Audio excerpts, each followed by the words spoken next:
Dimulai dari sini, saya merasa bahwa sukses bukan lagi cuma sekedar angan-angan.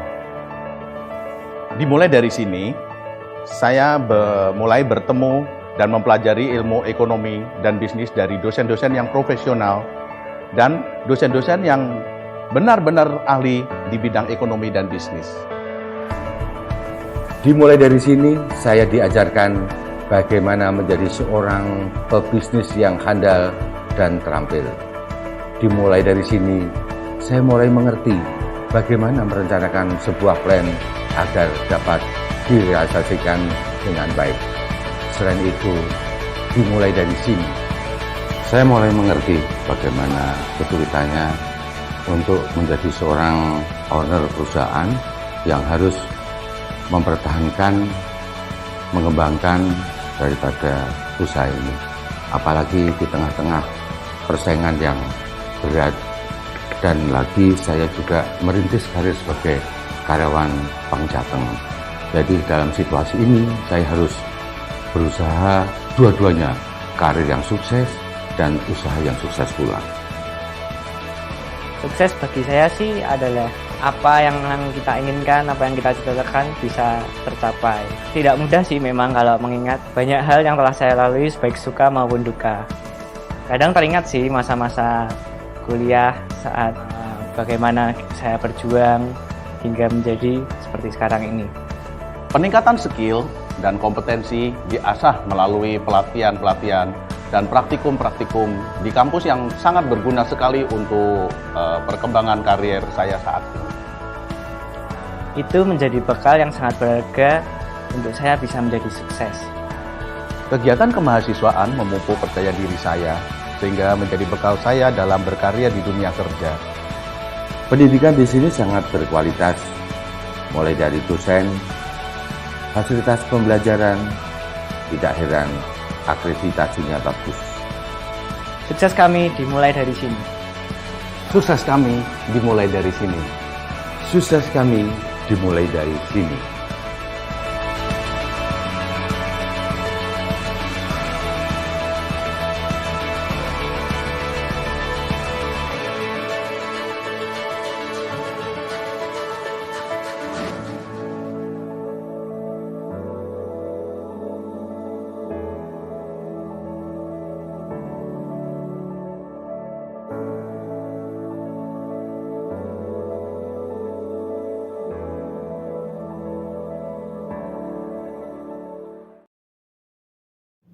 Assalamualaikum warahmatullahi wabarakatuh. Perkenalkan, nama saya Rini Nurrahmawati dengan NIM 1805520199 kelompok D1 dari S1 Akuntansi Universitas Tekubang Semarang. Saya kali ini akan mempresentasikan mengenai interogasi, salah satu materi dari audit investigatif yang diampu oleh Bapak Arif Himawan Dwi Nugroho, SE, AK, MM, CA, CPA. Saya akan memperkenalkan sedikit mengenai Fakultas Ekonomika dan Bisnis Universitas Tekubang Semarang. Universitas Tekubang Semarang, khususnya Fakultas Ekonomika dan Bisnis, memiliki visi misi dan tujuan ataupun program studi. Visi dari FEB Universitas Tekubang adalah pada tahun 2020 menjadi fakultas terpercaya dan terpilih di bidang ekonomi dan bisnis yang memiliki keunggulan kompetitif berkelanjutan berbasis pada keuangan perbankan, berjiwa kewirausahaan, menguasai teknologi informasi dan komunikasi, serta berdaya saing nasional. Misi dari Fakultas Ekonomika dan Bisnis yang pertama, mengembangkan organisasi fakultas yang transparan dan akuntabel secara berbasis teknologi informasi dan komunikasi untuk mendukung good university governance. Yang kedua, menyelenggarakan pendidikan yang berbasis keuangan perbankan berorientasi Tujuan dari Fakultas Ekonomika dan Bisnis yaitu yang pertama ada tercapainya penyelenggaraan tata kelola yang baik dan profesional di seluruh lingkungan Fakultas Ekonomika dan Bisnis. Yang kedua, menghasilkan lulusan yang bertakwa kepada Tuhan, cerdas dan cakap di bidang ekonomi dan bisnis berbasis keuangan dan perbankan. Yang ketiga, menghasilkan desain sistem administrasi yang mampu menyiapkan seluruh program studi memperoleh akreditasi A. Yang keempat, menghasilkan rancangan pengembangan dosen studi lanjut jenjang strata 3. Dan program studi yang ada di Fakultas Ekonomika dan Bisnis ada 4, yaitu yang pertama ada S1 Akuntansi, yang kedua ada S1 Manajemen, dan yang ketiga ada D3 Keuangan Perbankan, dan yang keempat ada program profesi akuntansi.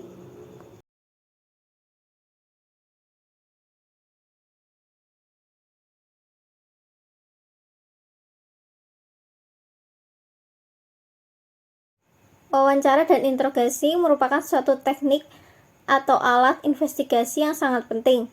Istilah wawancara atau interview dengan istilah interogasi atau interrogation, keduanya jelas berbeda, baik dari tujuan maupun cara. Pemeriksa fraud atau investigator harus mengerti sepenuhnya wewenang atau mandat yang dipunyai lembaganya.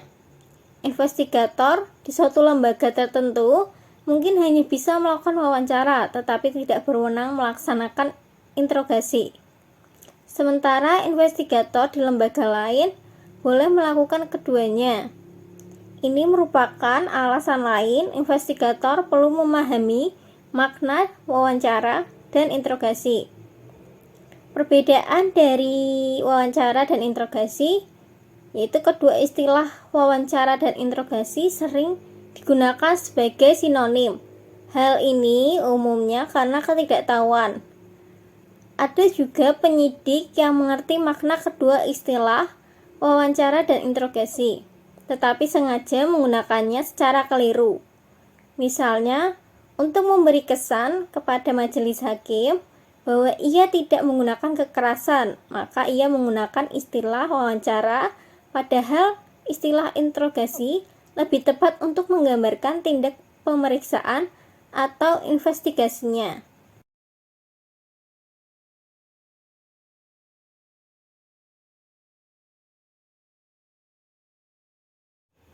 Perbedaan antara wawancara dan interogasi ada 5, yaitu yang pertama, kalau wawancara itu bersifat netral dan interogasi itu bersifat menuduh.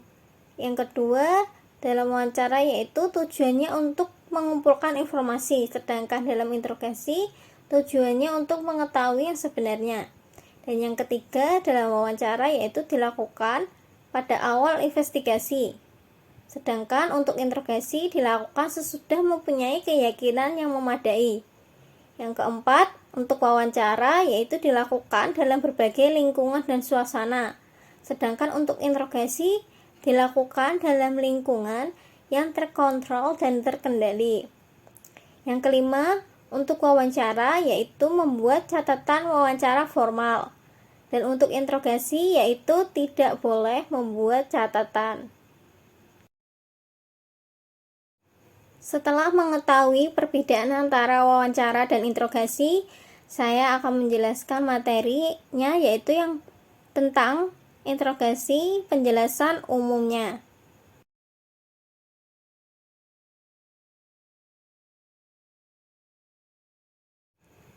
Interogasi yaitu interogasi merupakan pemeriksaan terhadap seseorang melalui pertanyaan lisan yang bersistem. Interogasi dilakukan dengan persuasi yang aktif. Interogasi dilakukan karena investigator percaya bahwa dalam wawancara sebelumnya orang itu telah berbohong. Kalau interogasi dilakukan dengan cara bertanya dan bertanya terus, sangat tidak mungkin investigator akan mendapatkan keterangan yang berisi kebenaran. Untuk membujuknya menceritakan kebenaran, investigator menggunakan taktik yaitu membuat pertanyaan dan bukan mengajukan pertanyaan.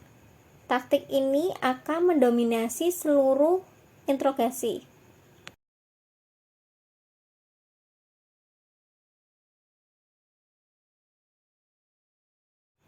Interogasi juga sering berakhir dengan pengakuan bersalah oleh pelaku. Keberhasilan interogasi bukan diwujudkan dalam pengakuan bersalah, melainkan dalam mengetahui siapa yang sebenarnya bersalah.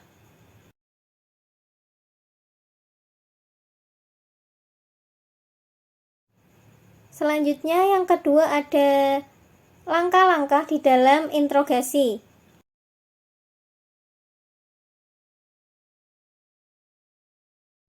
Ada 9 langkah-langkah di dalam interogasi.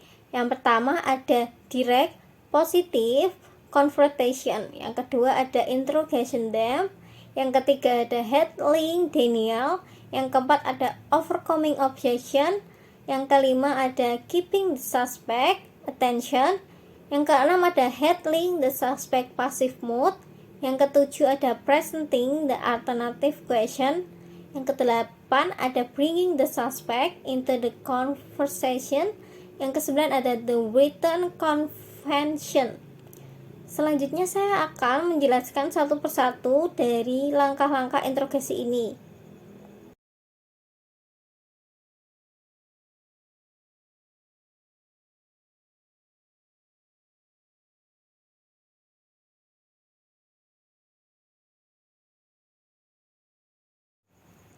Yang pertama ada direct positive confrontation, yaitu pada langkah pertama ini tersangka mengamati investigator secara seksama. Ia menilai apakah investigator yakin bahwa ia bersalah. Jika ia mendapatkan kesan sekecil apapun bahwa investigator tidak yakin akan kesalahannya, ia tidak akan mengaku. Tanpa keraguan sedikit pun, investigator menembakkan sangkaannya secara langsung atau direct. Investigator mengkonfrontasi tersangka secara tegas atau positive confrontation, sebaiknya dalam posisi berdiri. Misalnya dengan pembukaan, investigasi kami menunjukkan bahwa Andalah yang melakukan. Selanjutnya, melanjutkan dengan kalimat yang singkat, langsung, dan tegas.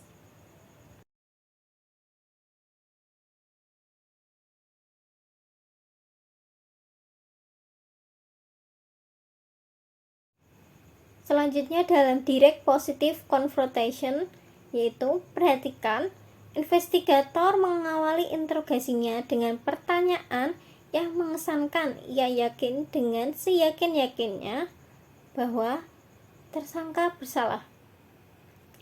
Setelah itu investigator berkata, saya ingin duduk dengan Anda menyelesaikan masalah ini. Kemudian investigator berhenti sejenak. Tujuan dari jeda perilaku ini adalah untuk mengevaluasi tanggapan verbal dan nonverbal si tersangka terhadap direct positive confrontation. Tanggapan verbal dan nonverbal dalam jeda perilaku memberi yang pertama, petunjuk kepada investigator apakah tersangka bersalah atau tidak. Yang kedua, insight, yaitu kemampuan untuk melihat dan mengerti secara tajam mengenai bagaimana investigator harus melanjutkan investigasinya.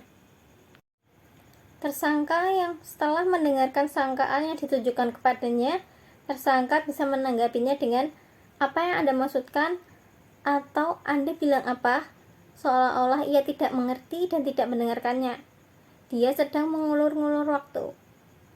Di dalam behavior symptom analysis, ia berbohong. Direct positive confrontation dilakukan dalam kalimat yang singkat, langsung, terarah, dan lugas. Tidak ada alasan bagi tersangka untuk tidak mengerti dan tidak mendengarkannya. Tersangka yang tidak bersalah akan langsung memperlihatkan kejengkelannya. Tersangka yang bersalah menghindari kontak mata dengan investigator. Ini memungkinkannya menyiapkan jawaban verbal yang kemungkinan besar bukan jawaban sama sekali. Pada tahap ini, tersangka menunjukkan tanda-tanda bersalah seperti mengubah postur, menyilangkan tungkai, menyikat baju atau celana dengan jari tangan seolah-olah ia ingin membuang kotoran, duduk terlembab di kursi, dan bersandar jauh ke belakang seolah-olah berusaha menjauhi investigator.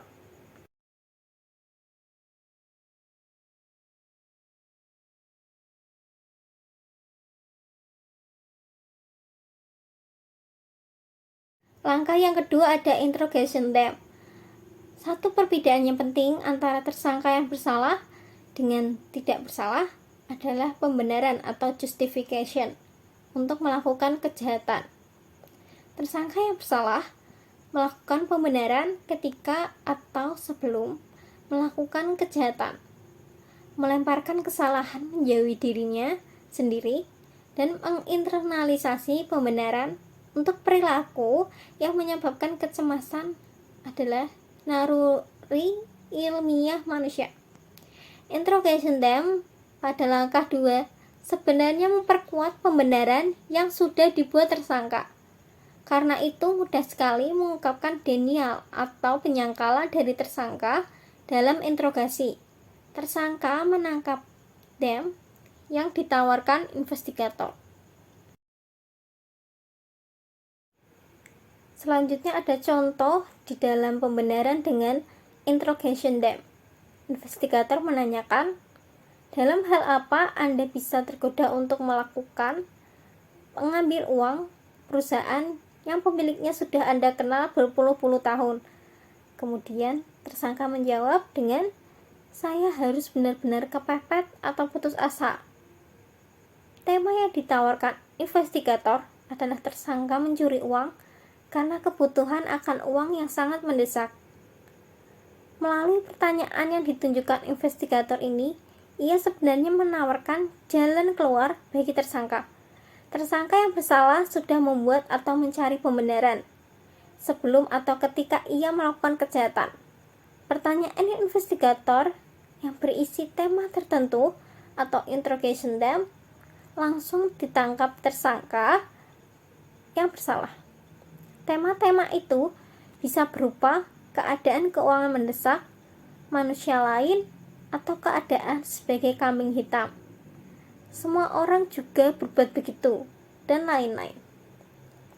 Ketika investigator ini membahas interrogation them, baik subjek yang bersalah maupun yang tidak dapat diharapkan menemukakan penolakan atau sanggahan atau denial secara verbal atas keterlibatannya dalam kejahatan yang disangkakan kepadanya. Investigator bersiap melaksanakan langkah ketiga.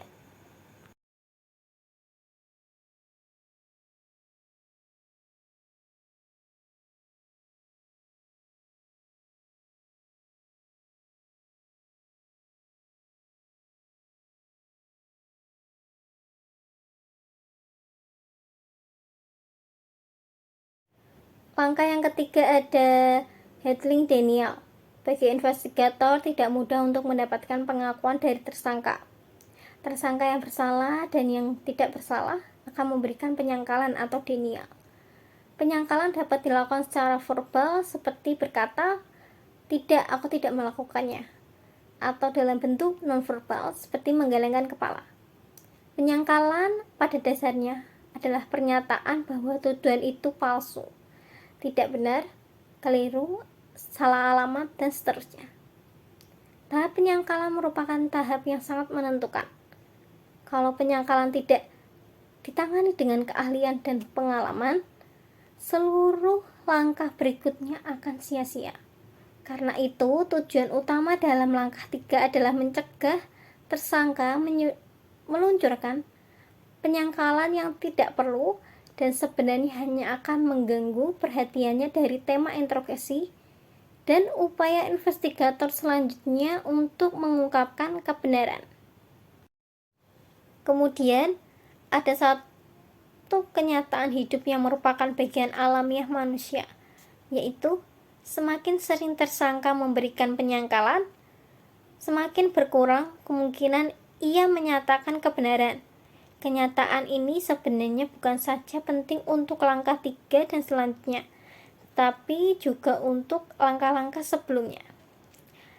Tersangka memberikan penyangkalan yang lemah mengindikasikan ia bersalah. Ia memberikan penyangkalan karena ingin investigator terlibat dalam game atau permainan yang disiapkannya.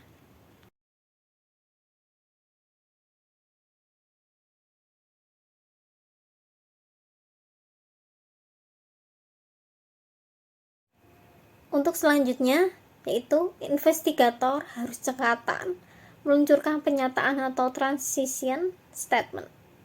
Kalau tersangka mengajukan penyangkalan yang lebih tegas dan mantap, investigator harus menilai kembali apakah tersangka bersalah, seperti penilaiannya pada awal interogasi, atau masih ada kemungkinan tersangka tidak bersalah. Proses ini dijelaskan dalam interogasi berikut. Pertanyaan dari investigator. Misalnya bernama Andi. Semua berkas hasil investigasi ini ada dalam file ini. Tidak ada keraguan bagi kami bahwa Andalah yang menghapus bukukan piutang itu. Kemudian menagih jumlah piutang kepada para debitur. Tersangka menjawab, "Tidak, aku tidak melakukan hal itu." Investigator kemudian memberikan pernyataan lagi, "Seperti kukatakan Andi, penyelidikan kami menunjukkan bahwa Anda pelakunya. Yang penting adalah Anda menjelaskan alasan Anda melakukannya.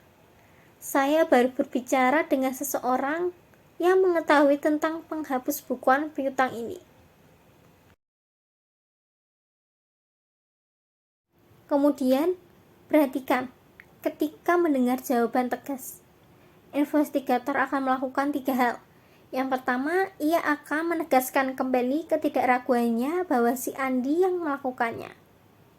Yang kedua, ia akan mengalihkan pembicaraannya ke transition statement. Dan yang ketiga, ia akan mengalihkan pokok percakapannya dari si Andi kepada orang lain.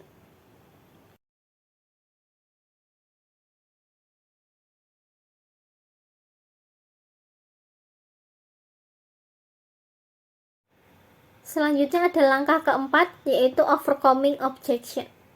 Dalam langkah ini, investigator berupaya mengatasi benteng pertahanan kedua dari si tersangka. Benteng pertahanannya yang pertama adalah penyangkalan atau denial. Benteng pertahanan keduanya adalah keberatan atau objection. Tersangka yang melihat kesia-siaan dalam upaya menyangkal akan mengubah taktiknya dengan mengajukan keberatan. Dengan perubahan taktik ini, tersangka mengharapkan dapat mengambil alih kendali percakapan sehingga melemahkan keyakinan investigator bahwa ia memang bersalah.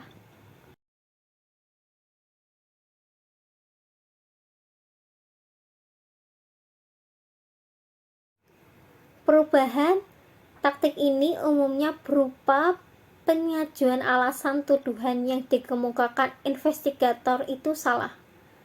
Namun, tersangka belum memberikan bukti-bukti bahwa ia tidak bersalah. Tersangka tetap mengajukan dengan harapan akan memperkuat penyangkalannya. Pernyataan-pernyataan tersangka seperti ini disebut objection atau keberatan. Proses interogasi pada langkah 4 memanfaatkan keberatan-keberatan yang diajukan tersangka untuk meyakinkannya menceritakan yang sebenarnya. Keberatan atau objection yang dilakukan tersangka dirumuskannya dalam bentuk alasan ekonomi, agama, jabatan, atau moral.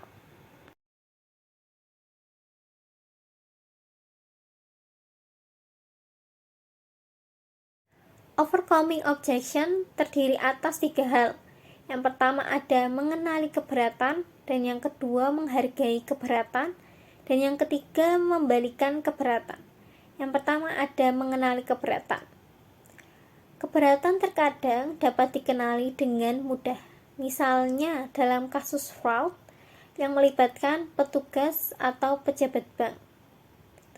Dan yang kedua, menghargai keberatan. Seperti investigator tidak menolak keberatan yang diajukan tersangka. Ia bahkan menghargai tersangka yang menyampaikan keberatan.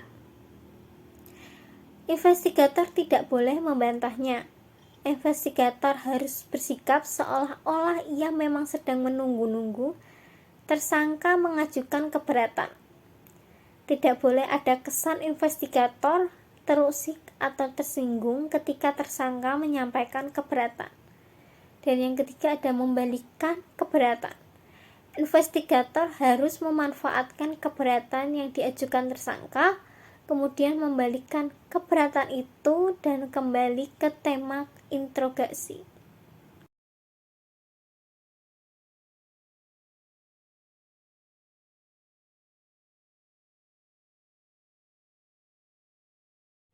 Langkah yang kelima ada keeping the suspect attention. Apabila investigator berhasil menghentikan penyangkalan-penyangkalan dan mengembalikan keberatan-keberatan tersangka, maka tinggal satu lagi strategi yang bisa digunakan tersangka. Tersangka dapat meninggalkan ruang interogasi atau secara psikologis menutup diri, withdraw, dan mengabaikan semua tema yang diajukan investigator. Tersangka sudah kehilangan kepercayaan diri atau ketangguhannya untuk terus mengungkapkan ketidakbersalahannya. Ia sudah sampai di suatu titik di mana membiarkan investigator berbicara apapun. Ia berdiam diri dan investigator menjadi pembicara tunggal. Tersangka tidak ada kontak mata. Ia umumnya akan melihat ke atas, samping, tetapi tidak ke bawah.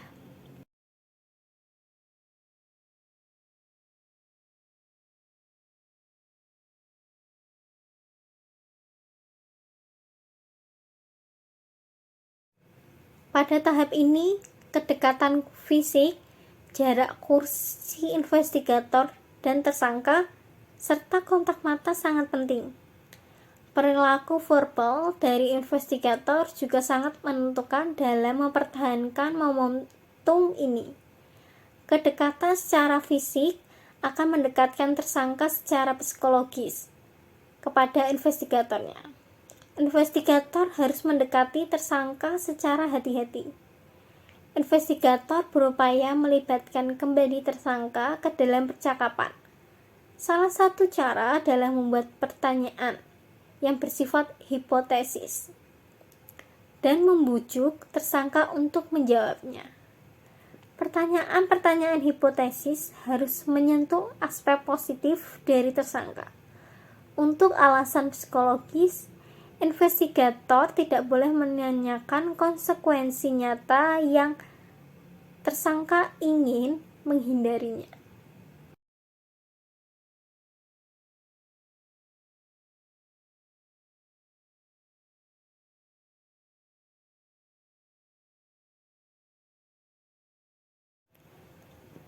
Selanjutnya ada langkah keenam, yaitu handling the suspect passive mode.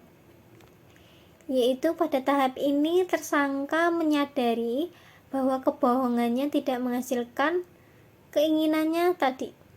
Karena itu, ia sekarang lebih bersedia mendengarkan. Ia menunjukkan sikap kalah. Mentalnya berada di titik terendah. Investigator mulai mengarah pada suatu pokok tertentu dari tema yang dikembangkan. Untuk itu, ia menunjukkan empatinya terhadap tersangka dengan sikap siap membantu. Ketika mengembangkan tema yang sudah dimulai dalam tahap-tahap sebelumnya, ia berusaha menemukan motif.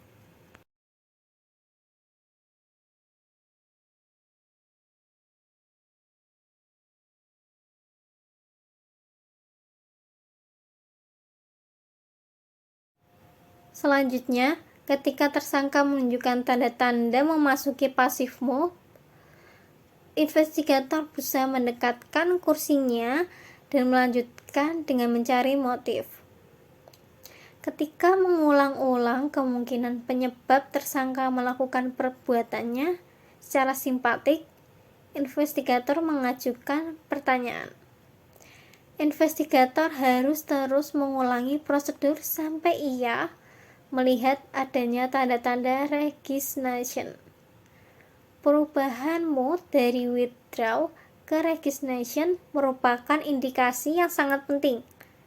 Perubahan ini mengisyaratkan adanya penolakan di dalam batin tersangka untuk menceritakan kebenarannya.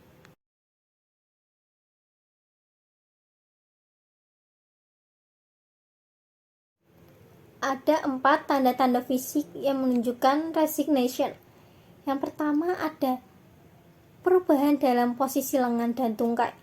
Pada dasarnya ini adalah perubahan yang menunjukkan tersangka lebih terbuka dan membuka pertahanannya. Setiap bertahan ditunjukkan dengan menyilangkan tangan ke dada dan menyilangkan kaki ke tungkai lainnya. Dalam resignation, tersangka melepaskan silangan tangan dan kakinya. Tangan dan lengan yang tadinya bersilang sekarang berada di sisi tubuhnya. Dan yang kedua ada sikap nonverbal yang menunjukkan persetujuan. Kepala mengangguk-angguk, mendengarkan pernyataan berisi tema-tema yang dibuat investigator, menunjukkan secara diam-diam ia setuju dengan perkataan investigator. Dan yang ketiga, perubahan dalam posisi. Mengubah postur khususnya yang ke arah posisi investigator. Mengarah ke depan atau frontal alignment merupakan pertanda bahwa ia siap menceritakan kebenaran. Dan yang keempat adalah perubahan dalam kontak mata. Tanda-tanda yang sangat bisa dipercaya bahwa tersangka sedang mempertimbangkan untuk menceritakan kebenarannya adalah ekspresi wajah, khususnya kontak mata. Kalau dalam kondisi withdraw, ia melihat ke langit-langit atau ke samping. Ketika memasuki resignation, matanya menatap ke bawah seiring dengan kepala yang tertunduk.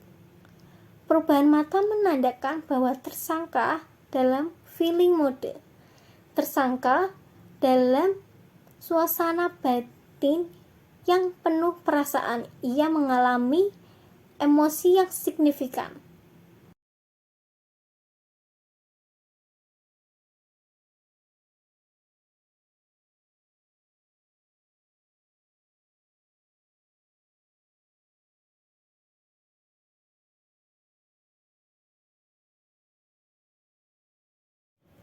Pada langkah ketujuh ada presenting the alternative question. Pola pertanyaan yang digunakan pada langkah 7 adalah investigator menanyakan, apakah ini pertama kalinya Anda melakukan hal tersebut atau sudah kesekian kalinya? Pilihan pertama yaitu apakah ini pertama kalinya Anda melakukan hal tersebut mungkin bisa lebih dimaafkan daripada pilihan kedua yaitu sudah kesekian kalinya. Namun kedua ini merupakan pengakuan kesalahan. Pertanyaan alternatif pada langkah 7 merupakan puncak atau kulminasi dari pengembangan tema interogasi atau interrogation theme. Investigator yang berpengalaman di Amerika Serikat rata-rata bisa memperoleh pengakuan dari tersangka sebanyak 80%. Sementara 20% lainnya tetap tidak mengaku setelah diberi pertanyaan. Seseorang yang tidak bersalah jangan diharapkan akan memberikan pengakuan sekedar ketika investigator mengajukan pertanyaan pilihan. Tersangka mengaku karena keinginannya untuk mengaku apapun alasannya. Tersangka yang tidak bersalah akan menolak pilihan apapun dalam pertanyaan pilihan dan akan gigih mempertahankan ketidakbersalahannya.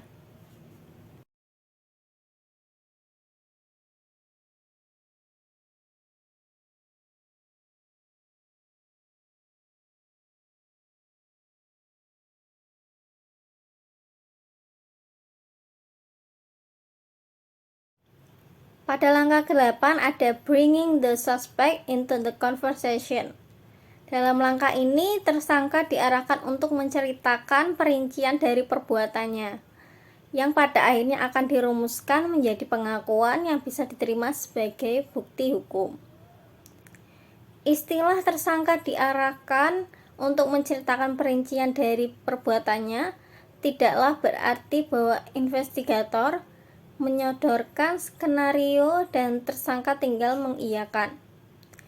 Melalui pertanyaan-pertanyaan investigator, tersangka menjelaskan seluruh perbuatannya dengan perincian mengenai apa, bagaimana, siapa, kapan, dan lain-lain. Pada awal langkah 8, hanya seorang investigator yang boleh berada di dalam ruangan interogasi. Kehadiran orang lain akan membuat tersangka segan mengakui perbuatannya, apalagi memberikan perinciannya.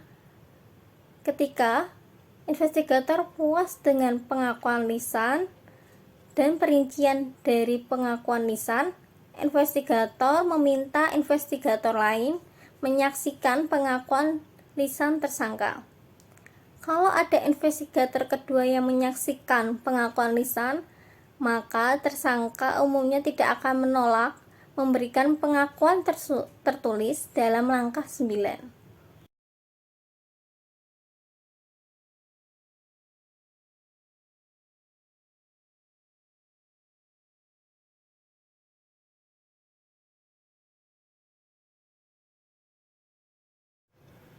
Pada langkah ke-9 ada the written convention.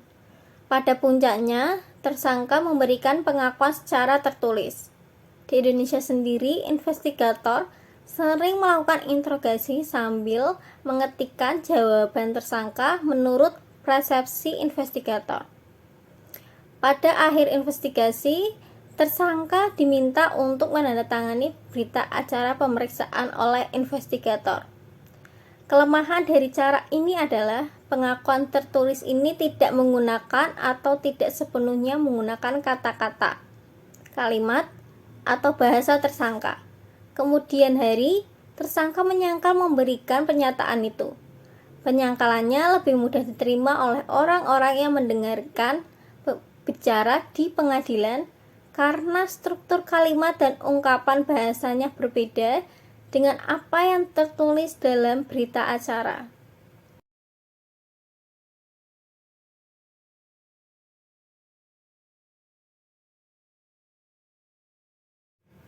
Untuk selanjutnya ada bagian ketiga dari interogasi, yaitu ada non-verbal behavior.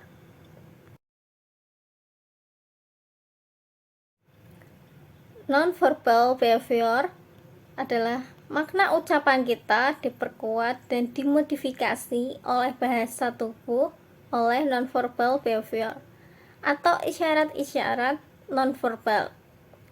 Dalam bahasa sehari-hari, kita sering mendengarkan ucapan seperti "tata mata aku agar aku tahu apakah Anda menceritakan kebenaran".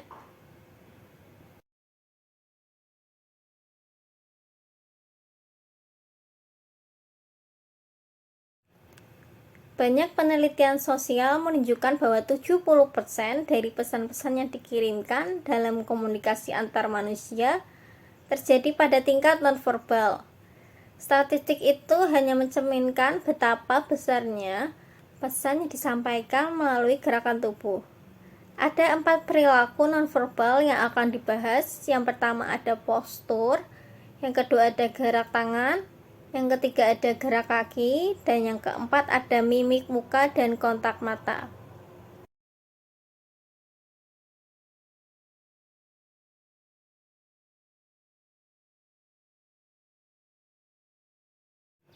Untuk yang pertama, kita akan membahas postur.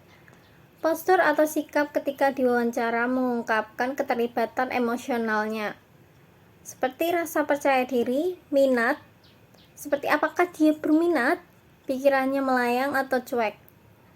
Subjek yang jujur mempertahankan keterlibatan emosional, minat, dan percaya diri yang tinggi dalam menyampaikan pernyataan. Postur tubuh yang tegak searah dengan investigator sehingga ia siap berdialog secara langsung. Ketika membuat pertanyaan-pertanyaan penting, ia akan mencondongkan tubuhnya ke arah investigator, seperti ia ingin menggarisbawahi apa yang dikatakannya. Berikut ada contoh postur dari hal ini.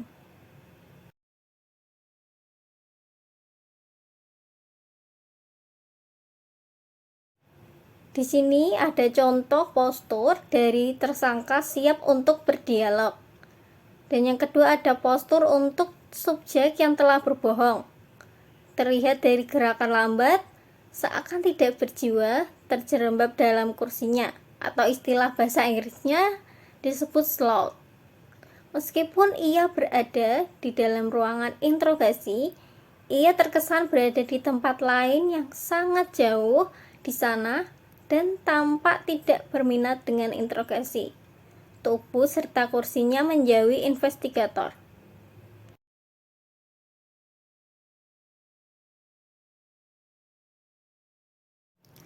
Selanjutnya ada bentuk lain dari sikap menjauh atau retreating posture, adalah dengan menyilangkan lengan di depan dada dan menyembunyikan kaki di bawah kursi. Gerakan menyilangkan lengan di depan dada atau tungkai di atas tungkai dilakukan dengan ketat, seolah-olah menjaga sesuatu yang tidak boleh terlepas dari dekapannya.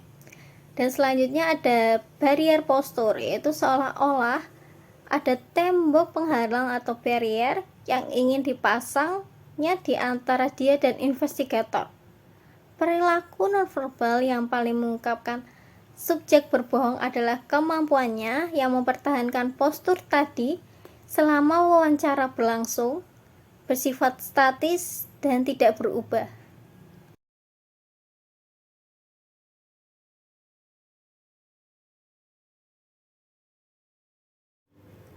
Yang selanjutnya ada 2 gerakan tangan.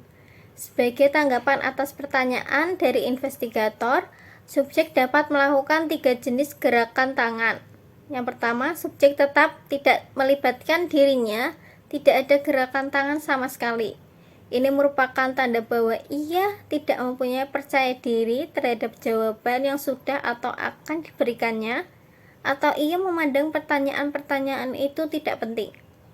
Dan yang kedua, tangan menjauhi dari tubuh, seperti orang berpidato atau guru sedang mengajar. Gerakan tangan seperti ini disebut perilaku menjelaskan atau illustrating behavior. Yang ketiga ada tangan mengarah pada bagian tubuh. Gerak tangan ini disebut perilaku menyesuaikan atau adaptor behavior.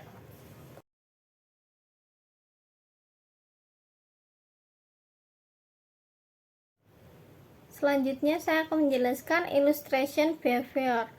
Lebih sering ditunjukkan oleh subjek yang jujur. Ketika subjek jujur menceritakan pengalamannya yang berhubungan dengan kegiatan fisik, investigator akan melihat atau bisa memperkirakan akan adanya gerakan tangan ini, seperti postur di layar ini.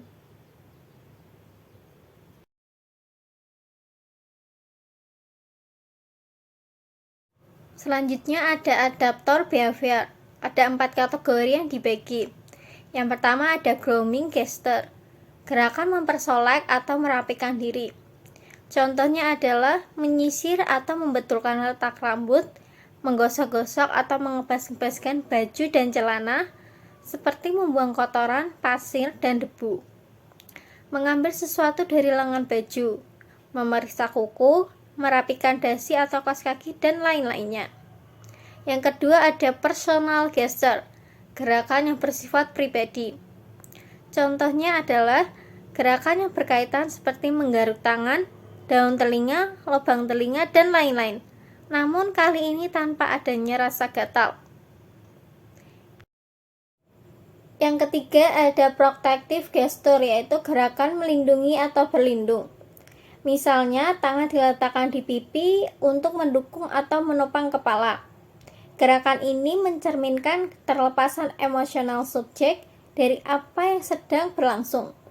Yang keempat ada supporting gesture, yaitu gerakan yang mendukung atau menopang.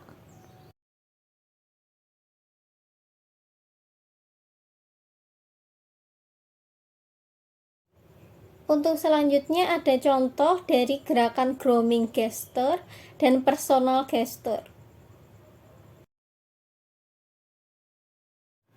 Selanjutnya yang ketiga ada gerak kaki. Ketika subjek menyilangkan satu tungkainya pada yang lain, ia mungkin akan menghentakkan satu kakinya ke tanah. Kalau hal ini sering dilakukannya, ini tanda kecemasan. Ini tidak berarti bahwa subjek berbohong. Namun perubahan dalam hentakan kaki, misalnya dalam hal memulai atau mengakhiri gerakan secara mendadak, seiring dengan jawaban atau suatu indikasi pertanyaan, bisa merupakan suatu indikasi subjek sedang berbohong. Ini berlangsung selama 1 atau 2 detik, kemudian ia kembali ke gerakan kaki yang normal. Gerak kaki juga bisa mengubah postur duduk si tersangka. Dengan menampakkan kaki dan mendorong punggung ke sandaran kursi, bisa juga disertai kursi berpijak pada kedua kaki belakangnya. Ini merupakan sikap subjek berbohong. Sikap yang dilakukannya sesaat sebelum atau selama menjawab satu pertanyaan.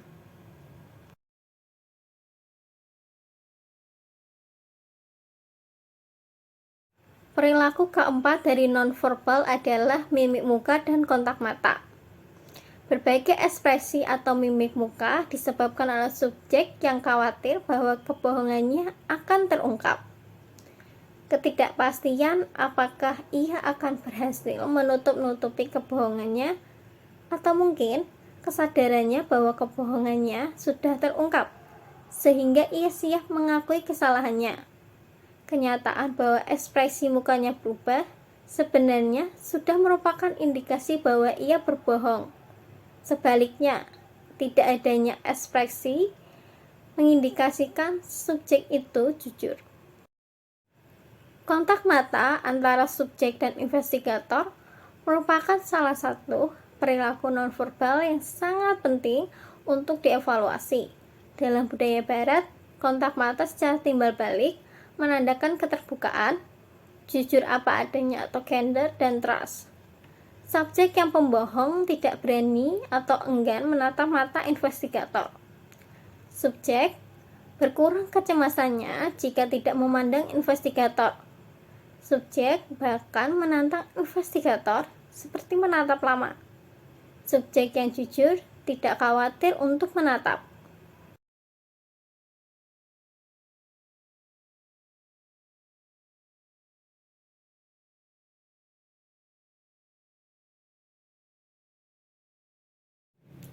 Setelah sampai di penyampaian materi mengenai interogasi, saya mengucapkan terima kasih kepada teman-teman yang telah menyaksikannya sampai akhir.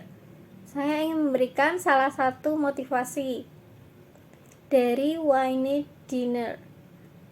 Apa yang kita pikirkan menentukan apa yang akan terjadi pada kita. Jika kita ingin mengubah hidup kita perlu sedikit mengubah pikiran kita.